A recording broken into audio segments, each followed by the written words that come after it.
Manila, Manila, keep coming back to Manila. Good morning. Hapon ba? Nakakatamad kahapon. Maulan, no? Habagat. Buti hindi nangyari yun ng weekend, pero alam mo yung forecast mo yung weekend yun eh. Dapat ganun eh, di ba? Nagpunta pa nga tayo sa, sa Gypsy Spirit. Niisip ko, sobrang putik, no? Pero ngayon pala dumating.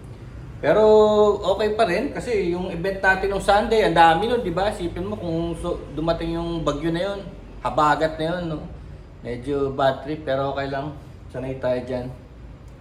Kahapon nangyari, pahiga-higa lang ako kahapon pero tsaka nag-upload pala ako, dami ko in-upload, di ba? Pati yung jamming namin sa Coffee Outside, no?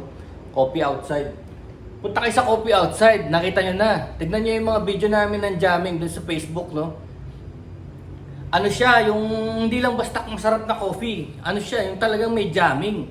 Tapos talagang may mga instrumento, ganyan. Yun ang maganda ron sa Coffee Outside, Pasco Street, Pasig. Talaga naman, may ganun. First time ko na, alam mo, nung nakasama ako sa grupo nila, sa PG1 Pinas, PG Bandido. By the way, PG Bandido kasi wala akong PG1. Alam niyo naman, puro Honda Kawasaki ako. So sumali ako, no, as parang saling pusa, no. Okay yung grupo, tapos mga musikero, tapos nagkakaraoke tayo, di ba? Madalas tayo magkaraoke. So ibang feeling pag banda, iba talaga. Iba talaga, para nasa concert. Isipin mo, kung naririnig mo yung hampas ng mga drums, ng bass, may nagbe-bass sa harap mo, may naggi-guitar, no? Tapos kumakanta ka, ang ganda ng mic, may amp. Iba feeling, para talagang concert siya, tapos nagkakamali-mali ng konti, no? May mga mali-mali. Pero kung pa-practicein yan, ma-perfect lahat yan. Kasi wala pa kaming, alam mo, wala naman kaming set na music, no? Parang ginagawa lang namin tenga-tenga, no? O yan, kantayin natin yan. Yan, pwede yan. Parang ganun lang. Sasabay ka lang, by memory, no? Yun, habol-habol lang ako. Nagkaroon din ako ng gap kasi nag-Middle East ako 5 years, no? Nung nag-Middle East akong 5 years, Ultimo Songs Band, no? Hindi mo maririnig sa radio yung mga nauusong songs. Kaya paglabas ko pa lang doon sa Middle East, saka ko pala narinig yung mga usong songs, no? Kaya nung nakita ko, itong generation nila, yun yung mga kinakanta nila, sinasabayan ko na lang, tas inaaral ko na rin, no? Dali naman, basta musikero ka, kahit anong klase music, kahit yung pinakaluma, 1940s, 1950s, or pinaka-modern, no? Kahit na Taylor Swift pa yan o Justin Bieber, kaya naman yung anihin eh. Kaya namang aralin yan pag narinig mo na eh. Kasi music is music, you know. It's the language of the heart. Okay, Mac Oilys Garage. So, Mac Oilys Garage, Pasig, Mac Oilys Garage. Gusto nyo magpa-restore ng mga classic cars, magaling mag-restore yung museum quality, no? Museum quality restoration. Hindi lang cars siguro, kahit siguro bikes, no? Hindi nga lang, medyo nasa expensive side kasi talagang hand touch yan eh. Parang, alam mo na, pagka handcrafted, para mga Italian cars, ganun, talagang tender loving care, TLC talaga. Hihimay-himayin yung sasakyan para maging museum piece, no? Okay. Kahapon, no, bad trip talaga. Katanga lang ako sa mga news, baha, lampas tao, hanggang dito. Alam mo, may touch na naaawa na lang ako sa mga tao kasi isipin mo yun, gagawin mong content, katatawanan, Halimbawa, itong museum ko, nasa gallery tayo, halimbawa, lumubog to kahit kalahati man lang, anong mararamdaman ko? Di ba? Swerte namin. Gumana yung Marikina flood control dahil gawa ng Japan. Nakakainis kayo. Mga korap kayo. Isipin mo pag ginagawa ng tama yung mga flood control, gumagana siya. At maybe it will last you your lifetime. Kahit 100 taon nandun pa yun kasi buhos talaga. Alam niyo yun?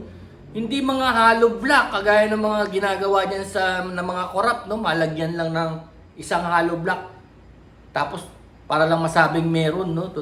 Minsan may mga creek pa nga daw na nilagyan ng hollow block, hindi naman daw umaapaw ever since. Bakit naglagay doon? Tapos halagang bilyon. Para lang Nako, grabe. Grabe yung mga tao, no? Grabe. Umabot sila sa ganon sila kasama, ano? Para saan? Minsan may mga tao mabubuti, pero pag nasa pera na, sumasama. Dinadamay pa yung mga pamilya nila. Siguro yung mga anak nila may chance pa yung maging mabuting tao eh. Pero ginawa ng magulang, no? Yung magulang na may chance ang magpakapagnakaw sa gobyerno. Ginamit pa niya yung anak niya. Nawala na ng chance. Samantalang yung nanay, dati naman niyang mabuting tao rin eh. Pero bakit umabot sa ganun, ano? Nangarap siya, imbis na gustuhin niyang maging kilala siya bilang... Maraming tao ganyan sa gobyerno na yung mga nagtatago. Di ba? Yung mga kapita-pitagang mga abogado na freedom fighter pa nung una, no? Pero tignan mo. Di ba? Na ano sila, na napunta sila sa dark side. Talagang ang pera talaga. Ang pera talaga, masisira ka talaga. Well, pag-usapan natin yung bagyo, no? Ganito yan. Ondoy. Ang Ondoy, ang bagyong Ondoy, ito ay, teka natin yung AI mode. September 22 yata, matagal na eh. O, ayan o, Typhoon Ondoy. Ketsana, ang pangalan sa international. This is September 26, 2009. Napakatagal na, di ba? Pero, I remember that very well. Naikwento ko na siguro sa inyo yan. Yung anak ko, yung panganay, kong anak na may asawa na ngayon, no? Nasa 32 na siya ngayon eh. Ni-rescue ko yan. Meron silang, ano yan eh, meron silang, dito sa may area ng Town and Country, Pilin Best, meron diyang ano eh, meron diyang, andyan yung bahay ng kaklase ng anak ko, meron silang project, nandun na siya. Dahil malinis na umaga, alas 9, wala eh. Wala talaga, umaaraw pa nga eh. Napunta na siya ron. Kasi biglang bumuhos, tuloy-tuloy, no? Bumaha. Na-stuck siya ron. 2 to 3 days, ganun.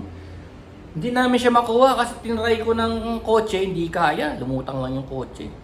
Parang war zone. Alam mo yun sa may Marcos Highway? Nagkaroon ng dagat dyan, dagat talaga. Eh, Marcos Highway, parte na rin yun ng Town and Country, Pilin Best, Kingsville. Ngayon, nauulit na naman. Nakita ko kay Boss Benko, no? Na bumaha daw dun uli, kahapon. Wow! Eh, samantalang pinagtuunan na ng pansin yan dahil nga nangyari yung Ondoy na yun. Pero ngayon, bumabalik. Talagang napaka-powerful ng mga bagyo ngayon dahil sa climate change, no? Dahil inaabuso na rin natin yung natural cycle ng mundo. Mga weather patterns natin nagugulo na. So nangyari, 2 days na yung anak ko doon.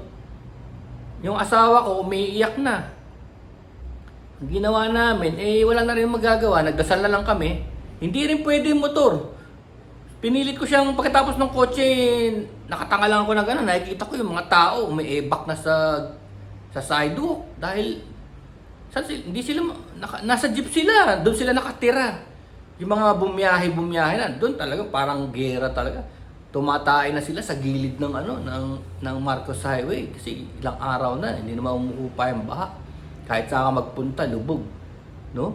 So, motor din, dumulas-dulas din ako sa motor. Sugat pa nga ako. Takot nga ako kasi baka ako ma-leptospirosis ako. Naka-exarim ako noon. Tatawid ko sana yung exarim para makuha lang yung anak ko. Hindi pwede. Kalokohan. Alam niyo kung bakit? Hanggang dito tubig. Oh my goodness. Hanggang dito tubig. Sumulong na lang ako dahil yung asawa ko sabi wag daw akong babalik nang hindi kasama. Tapos yung cellphone, wala sila ma-charge, no? Naka-cellphone naman, pa-text-text lang. Parang proof of life lang, no? Andito kami, wala na kami makain, ganun. Ganun nangyari. Di, mountain bike kami. Merida mountain bike. Kaya tinawag akong Aquaman dahil kaya ko talaga mag-bike sa lubog ng tubig. Kasama ko yung sunamahan ako ni Oliver, ni Mac Oilis Garage. Dalawa kami, may dala kami lubid, salbabida, tapos nagdasal pa kami. Kala mo, katapusan na no? Bike kami, pinuntahan namin yung Tapos, may habang lumulusok kami sa ilog, may mga sawa tumatawid. Siyempre, may mga sawa, nakatirayan sa ilalim ng lupa, di nagulo sila, no? Bahala na, takot sila, takot din ako. Parehas-parehas kaming takot. Hindi naman sila pupunta sa'yo para labanan ka eh. Hindi naman lalaban yung mga ahas kung hindi sila ma-corner. Pag naka-corner lang sila tumatawid siya, tumatawid din ako eh. Parehas lang kami, pag ganun siya, pag ganun ako. O yun, nakuha namin yung anak ko. Tapos nung kinuha namin, sabi niya magtatatlong araw na kasi ang forecast noon Monday, Monday, meron na naman daw paparating na bagyo. No, yung anak ko pala na dry naman sila, na andun sila sa attic. Pero yung mismong bahay ng kaklase, hindi inabot. Parang lumalabas kasi pag ganun pala yung feeling best na yun, pag ganun, tapos gaganon. Yun, may pataas, may higher ground. Hindi inabot yun. Yung lahat lang ng dinaanan namin meron, pero yung bahay nung hindi. Nasa attic pa nga sila eh. Na thinking na tataas pa. Isipin mo kung tataas yun ay lubog na buong Marikina. Marikina Valley, talagang lubog. Kung aabutin yung sa kaklase niya, mataas, nasa hill pala. Tapos nung kinuha namin yung anak ko, di sumama sa amin. Maya-maya sabi, sama na kaming lahat. Dahil pati magulang daw nila, nag-aalala na. Sumama lahat. Siguro may 10, no? Nilagay namin sa planggan, sa batya yung yung mga gamit nila, yung mga cellphone. Kasi wala naman ng ulan, baha na lang. Ayun, balik kami. Tapos pagdating doon, yung isang tatay nung isang kaklase, ayun, nagrenta ng jeep. Kinuha silang lahat. No? Kinuha silang lahat. Pati yung anak ko mismo, hindi ko na siya kailangan isakay sa bike. Hinatid siya sa bahay, no? So yun yung matagumpay namin rescue. Pero ibig kong sabihin, wake up call yun. Hindi nyo pwedeng sabihin tsamba-tsamba lang yan. Hindi nyo pwede talaga sabihin. Pero parang sa atin, no? Sa mga Pilipino, iniisip niya, minsan lang yan, freak accident, hayaan nyo yan. Hindi na naghahanda. 2009 pa yan, no? Tignan nyo, ginawang laruan yung mga sakyan, no? 2009 pa yan. Alam mo, kung isang matinong nag-iisip lang, isang leader o isang politiko, no? Iisipin na magiging ganyan na lagi. Hindi yung sasabihin mo, ay freak yan, 10,000, 1 in a million yan. Tsaka sabi nila, nung huling bagyo daw na ganyan, 25 years ago. So iniisip nila, every 25 years. Well, not anymore, no? Not anymore. Mangyayari yan nang wala nang humpay. Alam mo, yung isang bangko dito sa amin, Concepcion, no? BPI. Kinabukasan after nung nag-resume na yung work, nag-angat siya. Inangat niya yung buong bangko niya hanggang bewang. Nag-angat siya ng 1 meter, alam mo yun? Nilampasan niya yung tubig ng Ondoy ng konti. Nilampasan niya yung tubig ng Ondoy. 'Di ba? Kasi ang alam niya, mangyayari na uli. Ayaw na niya lumubog uli yung bangko. O, diba? Sino pa gumawa nun? Sipin mo, dumubog ka na, tapos nandiyan ka pa rin, wala kang ginagawang changes. Kung ako mismo gagawin ko yun, gagawa rin ako ng changes. No? Kaya lang ang problema, yung iba kasi, minsan nag-aangat sila ng gusto. Let's say, yung mga main roads na inaangat. Tapos yung mga bahay sa gilid hindi nag-angat, lalong napupunta sa kanila yung tubig. Kaya dapat yung main road may drainage din talaga. Para makontrol yung tubig, no? Yun nga kasi, hindi pinagtutuunan yan kasi distracted dun sa pangungulimbat, pangungurakot. Kaya dapat ang penalty talaga niyan heavy. Heavy talaga kasi parang hindi ka lang nagnakaw, sinisira mo yung buhay ng mga kababayan mo at hindi lang yun, sabotahe yan sa ekonomiya. Yung mga sabotahe yan. Yan ang dapat kaso niyan. Tignan mo yung mga nasalanta sa pupunta sa gobyerno, hingi ng tulong. Hingi sila ng tulong, saan pa sila pupunta? Sira-sira na lahat. Di pera yun. Ibig sabihin, nakapagnakaw na itong politiko na to dito sa Kaban ng Bayan, parang in a sense, nagnakaw na naman siya kasi yung mga binibigay na aid dun sa mga tao, tapos hindi mapaparusahan, gagala-gala lang, abroad lang.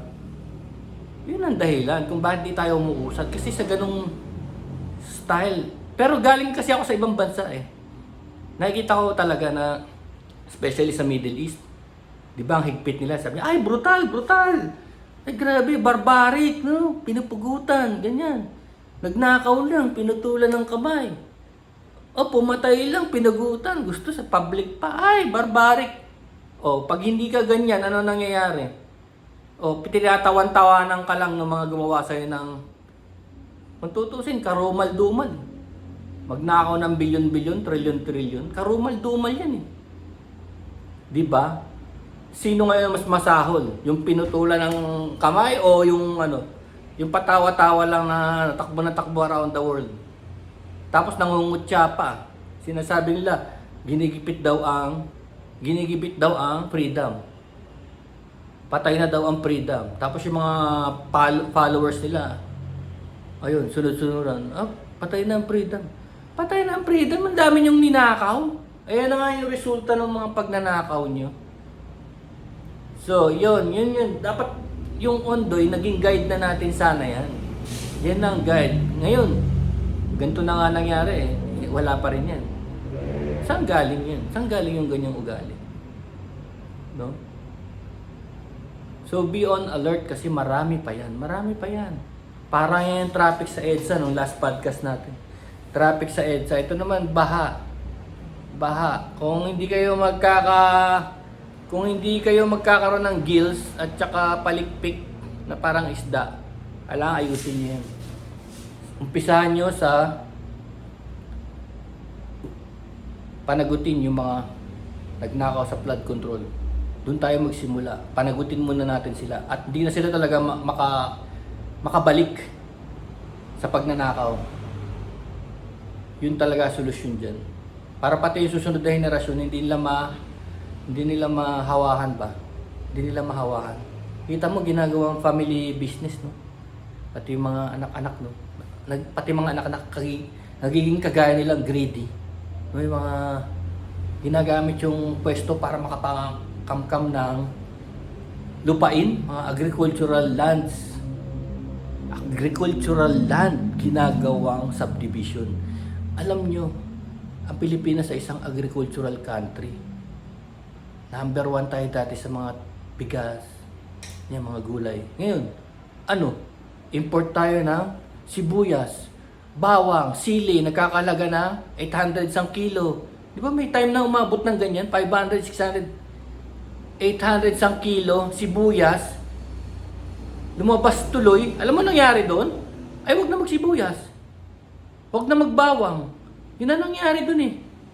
Diba? Magluto ka ng walang mga sibuyas. Ganun. Bawa, adobo, wala lagyan sibuyas. Meron ka mga burger dyan na birthday party na may slices ng sibuyas. Wala na. Burger King, wala na po. May sibuyas. Ganun na lang ang naging solusyon. Dahil, isipin mo, ang sweldo minimum 500 pesos, tapos ang sibuyas mo 800. Di ba kayo na-alarma sa ganun? Well, tuloy-tuloy yan. Basta na ang mga leader na hinahalal nyo hindi alam ang ginagawa. Hindi nila alam ang ginagawa. Puro lang sila press-con, tsaka pamacho, papogi. Kunwari matapang, pero pala sunod-sunuran ng kabilang bansa. Yung aggressor. Ganun kahina yung utak nila. Samantalang, hindi naman ganun ang Pilipino. Matalino ang Pilipino. Nung nasa abroad ako sinasabing mga foreigner hindi ko pagpapalit ang Pilipino sa 5 ibang lahi. Ayoko na lang sabihin yung lahi Kakaya naman. Pero yun yung sinasabi ng mga Amerikano. Alam mo naman mga Amerikano, minsan mga diretso magsalita. Di ba? Hindi lang Amerikano, mga puti. Tawag na yung mga puti. So that includes Europeans. No? Kasi usually mga boss namin doon, Americans, Europeans. No? Yun sasabihin nila. Hindi nila pagpapalit ang Pilipino sa maraming katumbas na ibang lahi. Kasi mga ibang lahi medyo iba rin ang wavelength. Tsaka hindi yung alam mo yon, yung curious. Curious tayo Out of curiosity, para tayong tayong unggoy na gaano ng mga nangangalikot ng mga gamit. Pag sabi ng boss mo, nagkasakit yung bulldozer operator, kaya mo ba? Madali lang naman siguro yan. Boss, tara, subukan natin. Diba ganyan? Niisip natin playtime. Playtime. Wala naman ako masasagasaan doon sa open field. Diba? Maya-maya, 1 linggo ka na, expert ka na mag-bulldozer, no? 1 linggo ka na dun sa field.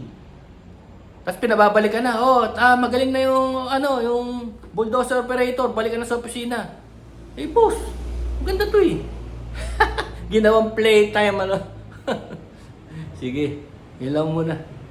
That's our podcast for today. Think about it. Bagyong Ondoy. Let's learn our lesson from Bagyong Ondoy.